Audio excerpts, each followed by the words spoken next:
Wait 1 minute. I didn't get my thing started. Gotta put my headphones in. Okay. Sorry about that. What's up, Real Progressives? This is Rocco Million with Real Progressives. I'm also a disabled veteran. And so for Memorial Day weekend, I thought it would be appropriate for me to come on and talk a little bit about truth and what we should be remembering on Memorial Day. And so let me first start off by saying, first and foremost, we need to remember all those who sacrificed everything for our rights. We must understand their sacrifice so that it's not in vain. So many gave everything. They gave it all for, the American dream. So many sacrificed their lives, their everything for our social contract, the Constitution, and the utopian ideas that are enshrined within that document. So we must face the truth, no matter how uncomfortable it may be. We can't turn away while the Jews are being led to the ovens. That's how atrocities happen. We must face the facts, no matter how hard they are, how uncomfortable they may be, to overcome the problems that we face in our society.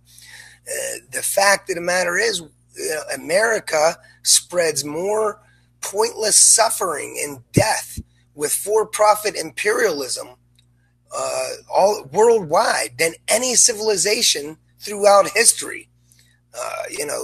Genghis Khan, Alexander the Great, Napoleon, none of these people, Hitler, none of these people even come close to the death and destruction that America has inflicted upon the world. And that brings me no pleasure to say. Nobody wants to have a tyrannical government.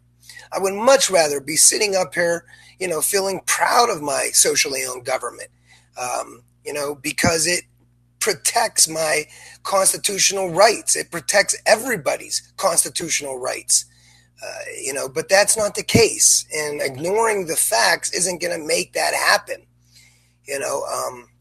So fact is, we spread for-profit imperialism worldwide. All right. And at home as well.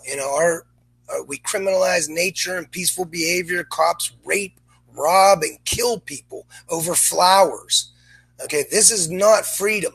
This is not what so many people have sacrificed their lives for. All right, when they thought of the American dream, this is not what came to mind. And so we have to remember that. We have to participate in our democracy, or our democracy will die. The only way a democracy works is when the people participate in it. So that's what this is all about, Memorial Day.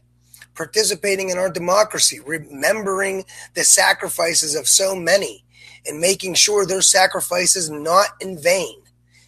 So when we hear about, Syria on the mainstream news, we have to remember the facts. We are not there for humanitarian reasons.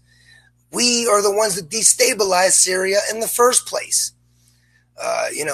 True American heroes exposed these facts. People like Edward Snowden exposed our American evil, published our American secrets, the evil, on WikiLeaks, okay, and inform the public so that we can be prepared to participate in our democracy. That's a real American hero. Yet we won't hear about him today on the mainstream news. We won't hear about him tomorrow on the mainstream news. The truth of the matter is, we destabilized the region in Syria. We armed, we trained, we funded, we gave logistical support to terrorist groups in Syria in a proxy war against Bashar Assad and Syrian government because they don't align with our business interests. That's it. It has nothing to do with humanitarian problems. We caused the humanitarian problems. If it was about humanitarian problems, the genocide in Darfur would have never happened. If it was about humanitarian issues, the genocide in Yemen would not still be going on.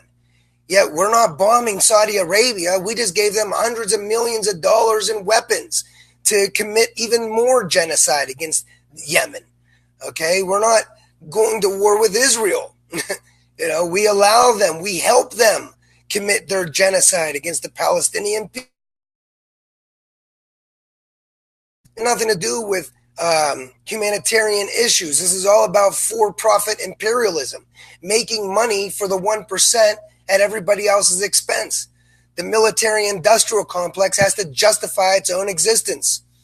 So, we get in bed with right-wing extremist groups all around the world and proxy wars and just to destabilize whole regions of the world that don't align with our business interests.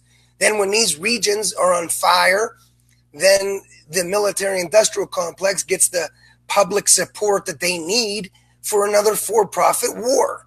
That's how this works. They have to justify their own existence. And this is how they do it. So we must participate in our democracy or else democracy dies.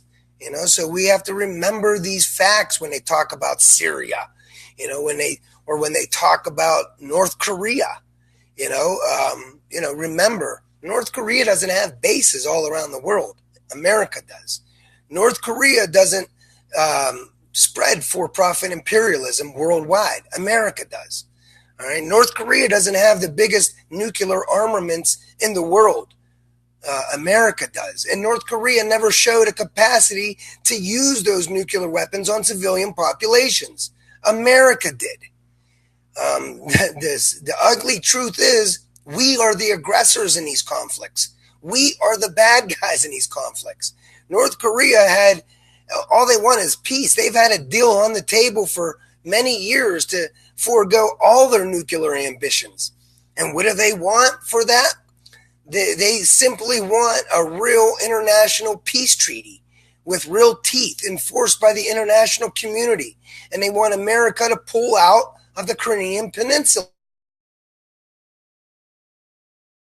That's not how any government can sit down and play after watching what happened to the last nuclear power America made give up their nuclear ambitions. Libya. We got Muammar Gaddafi to give up his nuclear ambitions. And then virtually overnight, we topple the government and we allow their people to bayonet him in his ass. All right. And so, I don't know how North Korea could sit down at the table with us in good faith, but, they are willing to do that. They want peace. They're only greedy, enforced by the international community. It's not radical, shit. Especially, and they want us to pull out of the Crimean Peninsula. Not radical ambition at all. So we got to remember these facts when we hear about different things on the mainstream media, because they ain't going to tell us this stuff. When we talk about China, and they want us to think that China is this big threat. Well, who are they a threat?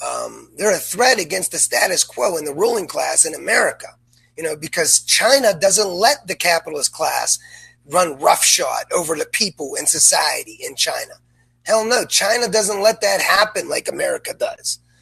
Okay, so of course that model is a threat to our way of life here for the ruling class. It's a threat to our status quo. Just look at a Chinese worker in the last 10 years has seen their real wage rise by 300%. And that's factoring in cost of living. Their real wage has went up by 300%. Okay. And then you contrast that with us in America. Our government targets unemployment. It keeps a buffer stock of unemployed capital. So our wages have been stagnant from the 70s, while productivity and cost of living are at record highs. You see the difference? That's why there's such a difference in the relationship between the people, between the Chinese people and their government, and the American people and our government. because the Chinese government doesn't let the capitalist class put profit over people in society like America does. That's the difference. That's why they're a threat. Remember the facts. All right. When they start talking about Russia hacking our democracy, remember the truth. If they were really concerned about, our democracy, they would be talking about the DNC fraud lawsuit, something that we know for a fact. The DNC admitted in open court that their own members, us, have no right to democratically choose who wins our own primary. That is fact. If you're worried about democracy, that's what you should be talking about. And then they doubled down again in open court. And the DNC said they have a First Amendment right to rig our primary. Forget Russia oligarchs. We need to be focusing on the American oligarchs that already hacked our democracy. All right? This is the thing. The Russia didn't force the DNC to be more concerned with beating the progressive wing of their own party than with beating Trump. Russia didn't force the DNC to, ignore water protectors while for-profit mercenaries terrorize them at Standing Rock. Russia didn't force the DNC to be right-wing neoliberals who put profit over people in society. Russia didn't force the DNC or Republicans, for that matter, to kill the full employment policies of the New Deal in the 70s. Russia didn't force both parties to then target unemployment ever since. This is an internal American politics function here. This has nothing to do with Russia. So, forget about Russian oligarchs. Let's focus on the American oligarchs that are terrorizing us today. Don't let the ruling class distract you with faux patriotism, while the very rights so many died to protect are infringed upon every day in America. Remember this the next time the government tells you it's up to America to bring peace to the world. We're the one destabilizing the world so that 1% of the population can make profits. And, we got to pick up the mantle. We got to continue the fight for democracy. We can't let the true Americans who gave their life protecting our democracy, protecting our rights, we can't let their sacrifice be in vain. All right? We have to fight for the ideas we believe in, ideas our nation was founded upon. All right? We have to fight for our social contract, the Constitution of the United States. All right? Because we are guaranteed government for, of, and by the people. But if we allow our socially owned government to work for the private profits at a 1% at everybody else's expense, they're going to give us fascism every time. All right. So for democracy to work, we all have to participate.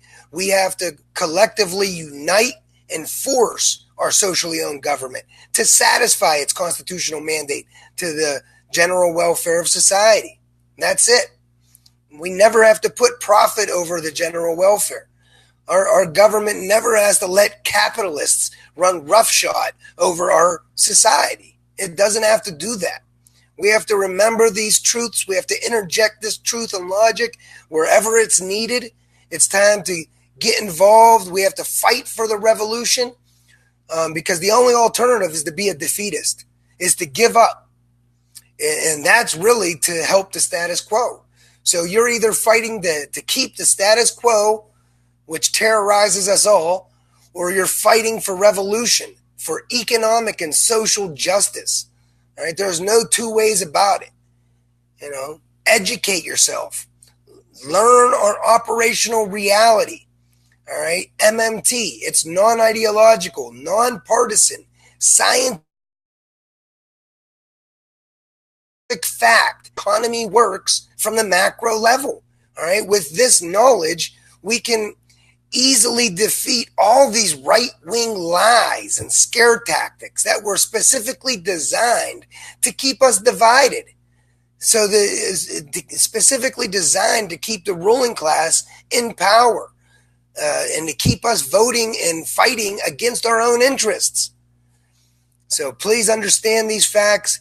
Remember the reason so many people have died and sacrificed everything on Memorial Day. Don't let faux patriotism distract you from the truth. All right, guys. Thanks a lot. Peace.